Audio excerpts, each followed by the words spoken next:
En la entrevista estelar de Encuentro Directo nos acompaña la noche de este sábado el doctor Trajano Potentini, jurista académico, autor de libros y presidente del Colegio Dominicano de Abogados.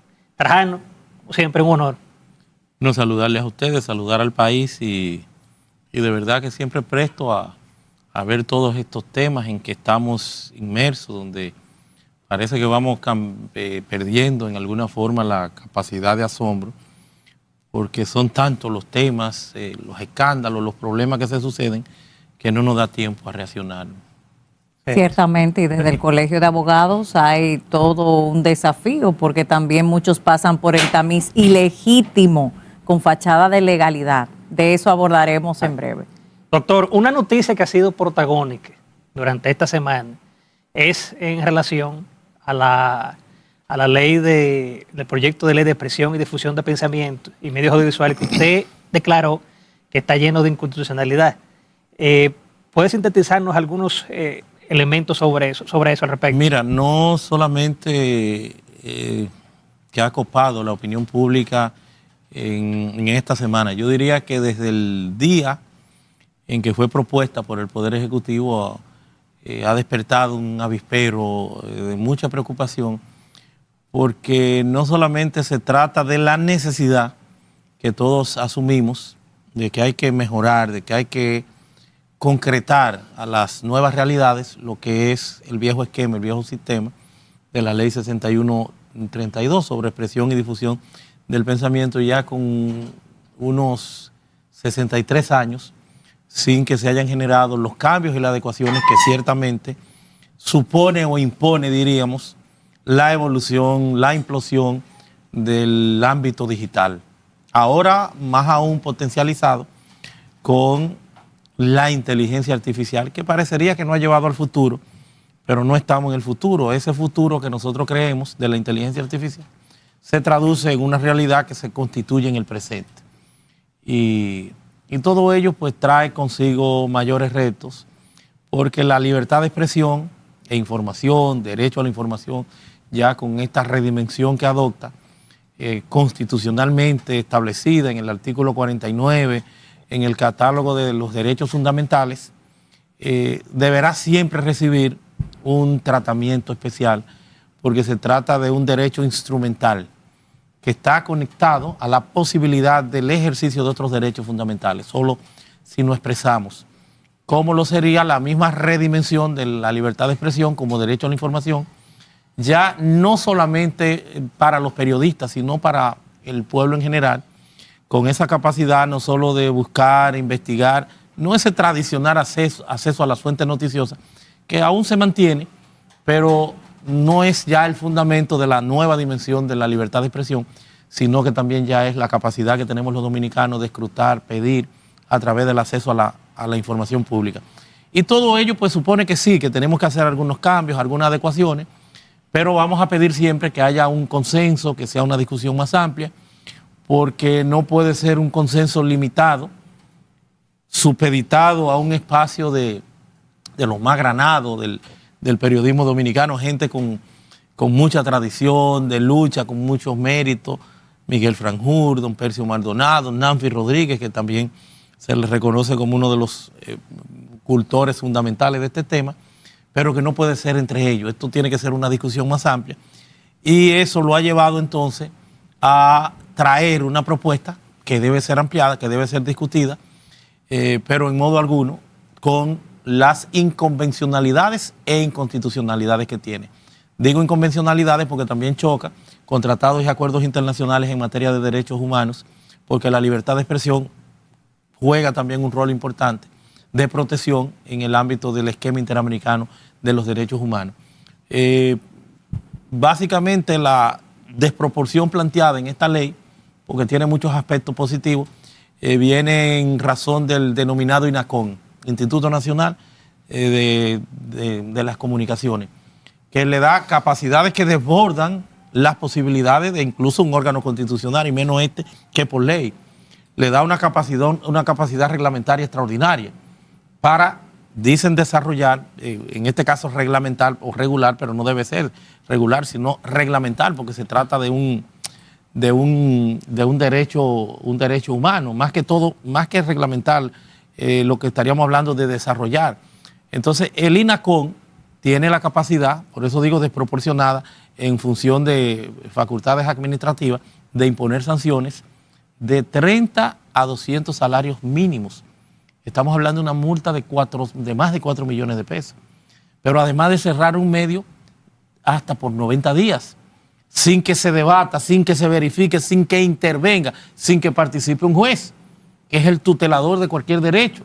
Porque en ese sentido, como un ámbito, un aspecto que ni siquiera ha sido debatido, su eventual legalidad o ilegalidad, tú vas en función de eso a imponer un cierre de un programa. Ustedes lo cierran por un mes, 3 meses, y cuando vuelven ya en esta nueva dinámica, ni siquiera el algoritmo lo reconocen para que puedan verse, desaparecen. El asunto es que ahí también hay una desproporción en los mecanismos que usted muy bien detalla, pero también la discriminación exclusiva con respecto a los medios digitales, porque aquí se hace una división entre los medios radiales y televisivos y los digitales, aplicando reglas distintas, porque de hecho, de acuerdo a lo que se plantea en este proyecto de ley, el INACOM requerirá a los medios digitales sus algoritmos.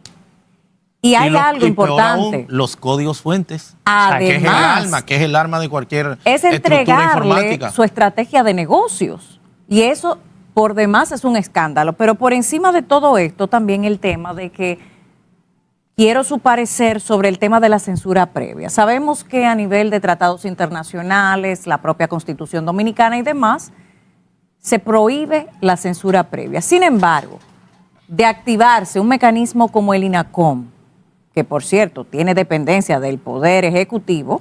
Del Ministerio de... No, porque el Poder Ejecutivo en es definitiva, quien presenta los que van a dirigir el INACOM. Porque pero pone es un la órgano terna.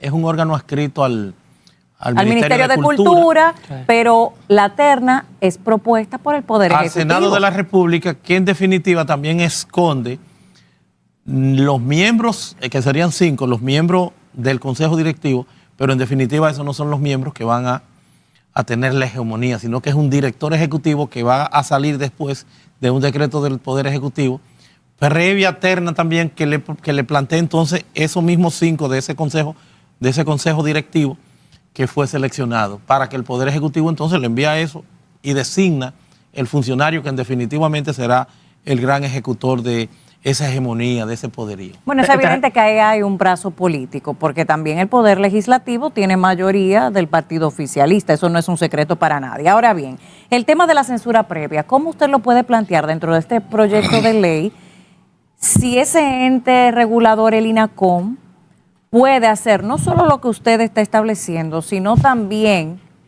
prohibir determinados contenidos para que no circulen? O sea, que aquí no se aplica el concepto de las consecuencias ulteriores, como están en las leyes. Pero de que no es si ni siquiera, no es más allá, no es ni siquiera prohibirlo, es mandar a eliminar contenido. O sea, todavía un contenido que tú tienes lo que es una censura previa.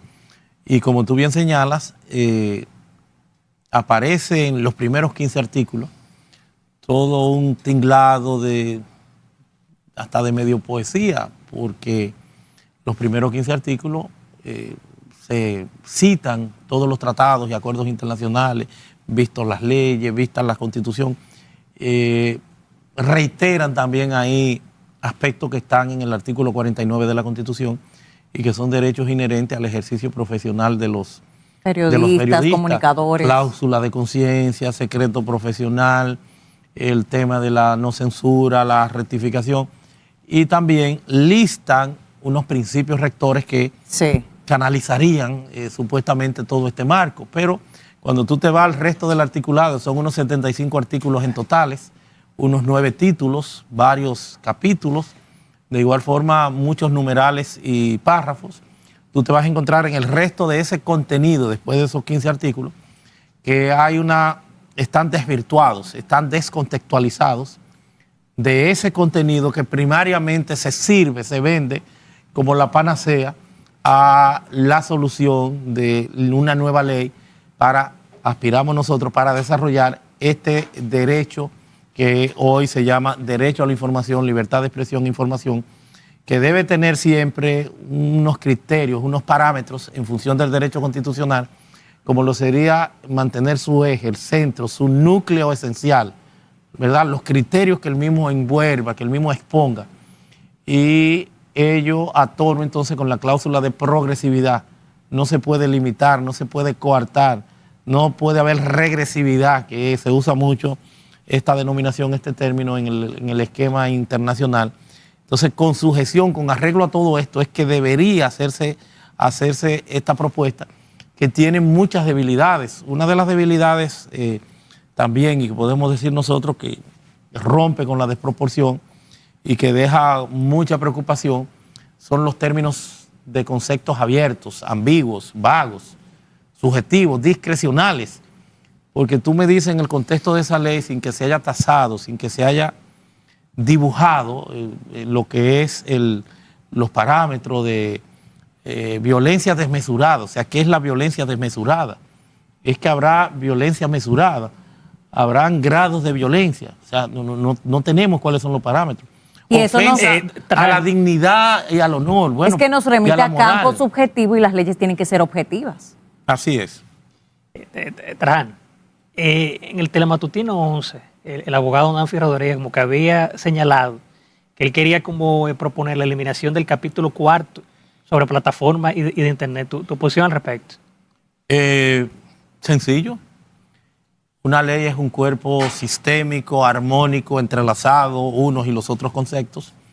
Tú no puedes al cuerpo cortarle la cabeza y creer que ese cuerpo va a seguir funcionando. Eso no es manejable, amén de que es un imperativo, es una necesidad, el que consideremos adecuar a las nuevas realidades, a los nuevos tiempos, todo el entorno digital. Por eso, si vamos a hablar de INACON, que es de los puntos que tienen que reconfigurarse, tendríamos que decir, o tendríamos que proponer nosotros desde aquí, que eso debe pasársele, esas funciones, esas facultades, en un entorno integral, ya lo que sería el Indotel.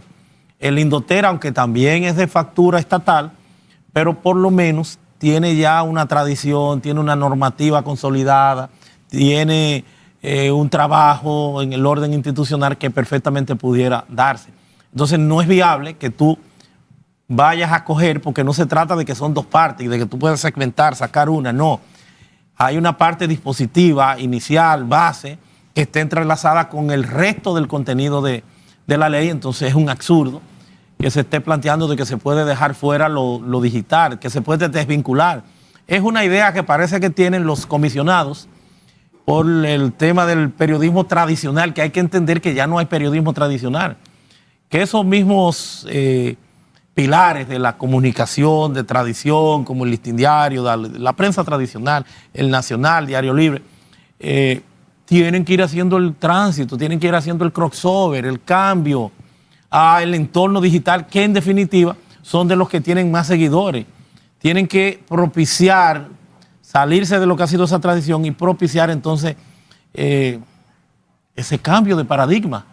Tienen que adentrarse en esa nueva realidad, tienen que emigrar a esa nueva orientación, tienen que tener una mística, una filosofía que no sea la tradicional, para que no haya esta desvinculación, para que no estemos trazando, tirando una raya de pizarro de que unos son digitales y los otros no. Yo veía a personas que dicen, bueno, que los medios digitales, que son letrinas, una serie de epítetos en contra, que es lamentable que esa sea la percepción. Que hay que tener regulación, claro que sí, pero una regulación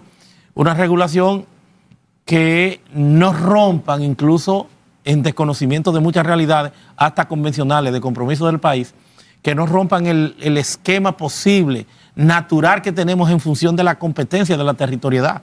Porque tú estás pretendiendo con esa ley, y eso pudiera traer un problema hasta geopolítico. Seriamente. Tú estás considerando a Netflix, a X, a Facebook, a Instagram, a WhatsApp, a YouTube, a Google, o sea, un sinnúmero de plataformas porque que trascienden se persigue una censura indirecta, en realidad. Vamos a una pausa, Trajano, y en breve volvemos con la entrevista estelar de Encuentro Directo.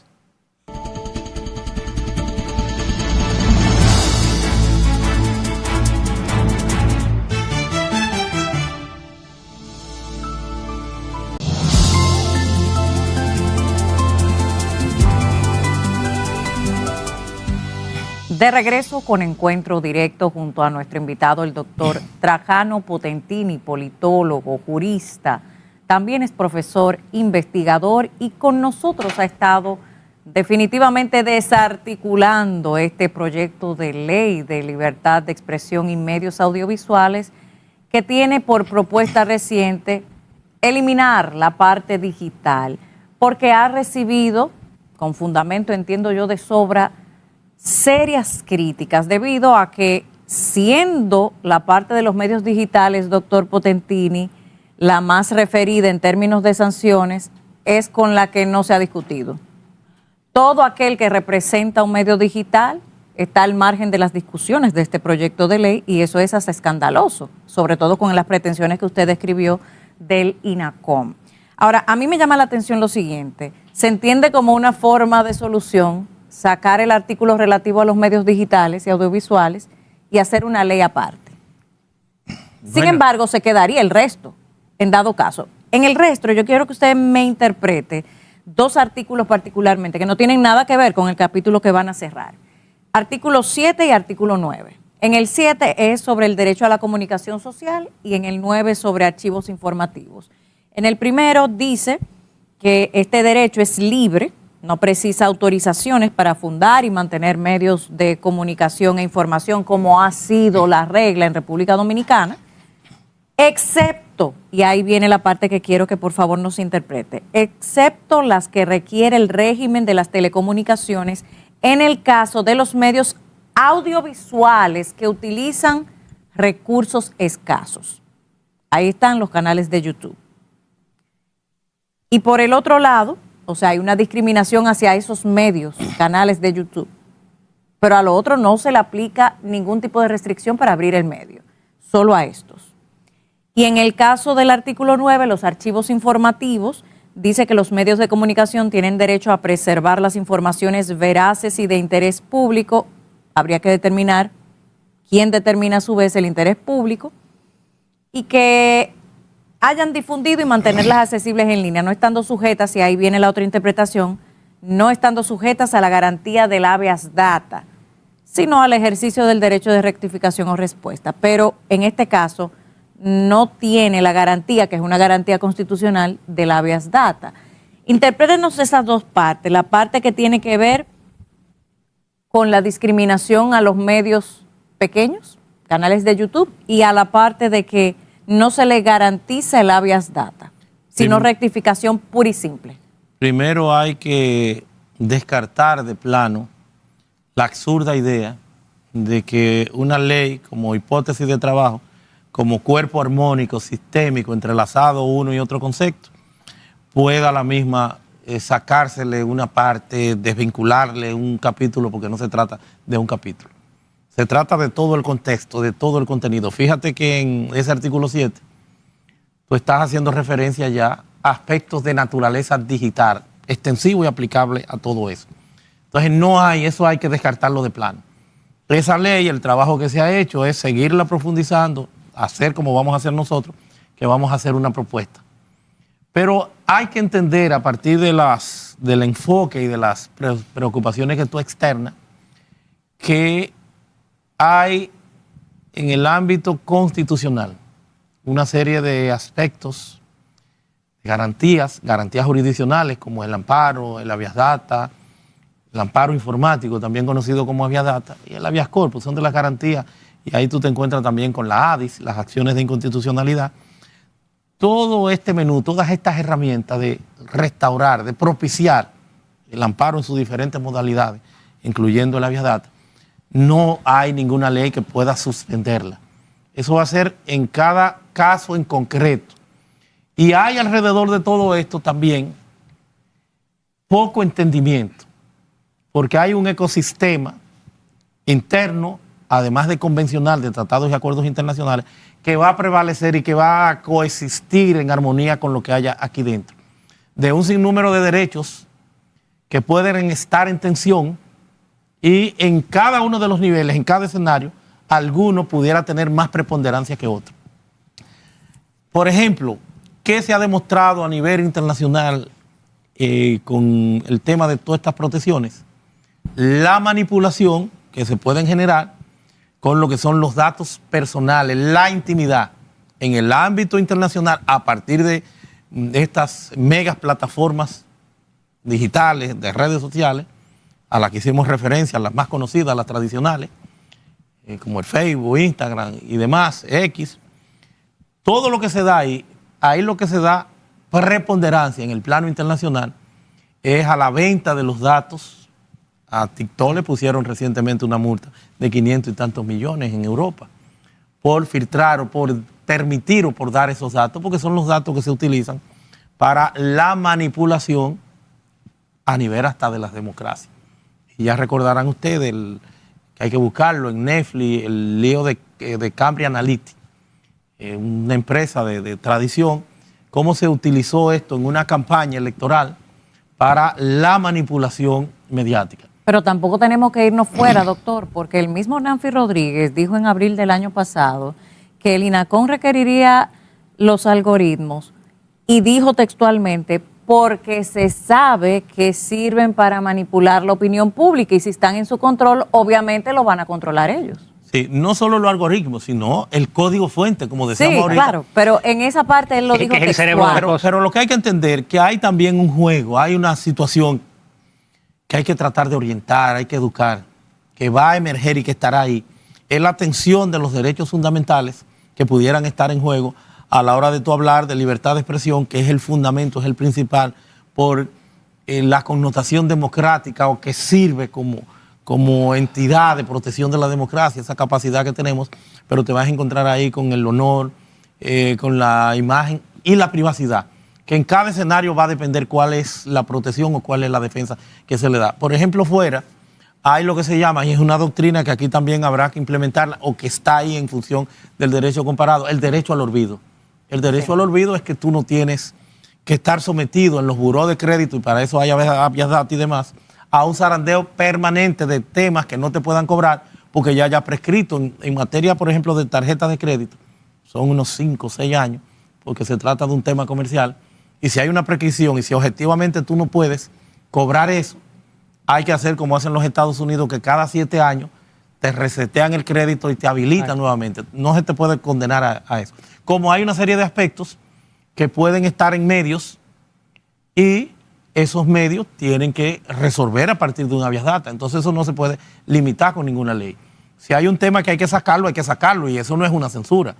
Esa es la protección jurisdiccional que te dan en función de una situación que se entiende no está correcta. Entonces esos son casos aislados. Pero hay también un tema de libertad de empresa que es diferente cuando tú tienes, como el caso del listín diario reciente. El listín diario tiene un alojamiento.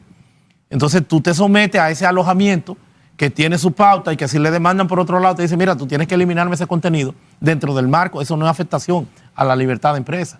Tú tienes que eliminarme ese contenido. Si tú no quieres eliminarlo, sencillamente tú vas a migrar a otra plataforma. Te vas a otra plataforma, compra otro hosting, te llevas tu dominio y compra otro alojamiento. Que de hecho es lo mismo que sucede con YouTube, porque YouTube tiene palabras claves. No, ni siquiera es lo mismo. Ni siquiera con YouTube es más radical, porque en YouTube, como es un servicio gratuito, sí, ellos te amarran del principio y no está, aunque está donde ellos, no está en un alojamiento tuyo que tú estás pagando.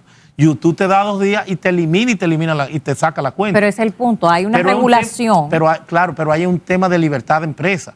Sí. Si usted no quiere, usted tiene un restaurante, a este programa, ¿quién viene? Esto es un programa de ustedes, el que ustedes invitan, el que ustedes quieren. Eso pasa en un restaurante. Claro. Tú vas a un restaurante y si se reservan el derecho por la vestimenta, eso no es un tema de discriminación, es un tema de libertad de empresa. Los parámetros, las reglas que yo tengo son estas. Usted no cumple con este contenido, bueno, ¿qué usted hace como usuario? Se va a otro restaurante, porque esa es la democracia.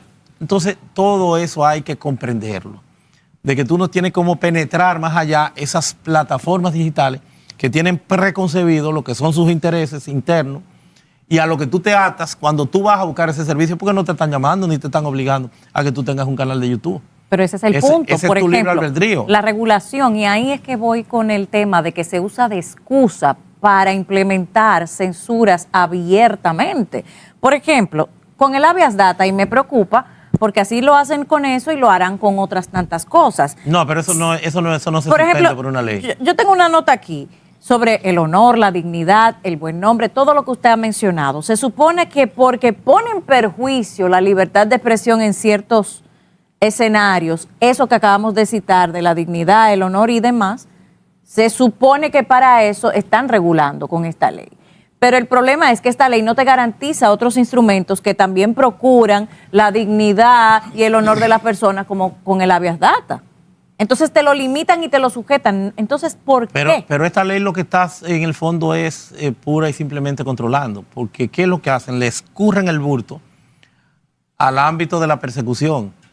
No es ni siquiera la tendencia interamericana, que en el caso de políticos, de cuestionamiento, se ha venido despenalizando lo que es el delito de opinión, con lo que yo no estoy de acuerdo bajo las circunstancias actuales de despenalizar el delito de opinión, ni lo está haciendo la ley. Ellos te dicen, bueno, en ningún lado dice prisión. No dice prisión, ni tiene por qué decir prisión, porque a ellos no les interesa meterse en ese proceso de prisión, sino de tener controlado, de cerrar, de censurar. ¿Qué es lo que te están diciendo? La ley remite y te dice, mira, para los temas de difamación e injuria, eso lo diferimos, lo referimos al derecho común, penal y procesal penal. Y a los delitos de alta tecnología. Pero que ya existe. Eso existe y muy bien que exista y la minoría es la que está difamando. Entonces tú no puedes tener un control general donde tú te vas a llevar de paro al que hace su trabajo porque tú quieras puntualizar o radicalizar en función de 2, 3, 4 desaprensivos. Háganse una encuesta. Exactamente. ¿Quiénes son los que están difamando? ¿Es el 5, el 7, el 8%? Es todo el mundo. Ustedes pueden señalarlo. Exacto. Entonces ese es el punto. Si están las vías por la justicia ordinaria, como han existido siempre, hay condenas ejemplares en ese sentido también aquí en la República Dominicana, entonces no se entiende que quieran justificar el tema de la difamación e injuria porque no se van a otras. Difamación e injuria por la libertad de expresión para justificar controles de ese tipo, con organismos del estilo del INACON. Es que eso es lo que no se entiende. Yo no entiendo por qué extralimitarnos justificándolo en una difamación que ya tiene una vía legal a la cual recurrir. Por eso nosotros como Colegio de Abogados, lo que hacemos votos, lo que estamos pidiendo es un esquema participativo, abierto, amplio, donde se propicie un real consenso de que se entienda de que este no es un tema de los periodistas. Ciertamente el periodismo es el que tiene la mayor responsabilidad, porque es el que usa los canales de difusión masivo y ahora, ¿por qué no también las redes sociales? Pero aún estas circunstancias particulares, esa responsabilidad, porque es para lo que estudian, hay toda una codificación deontológica, una responsabilidad inherente a esa función que debe ejercer con responsabilidad un periodista, pero ya no es solo de los periodistas.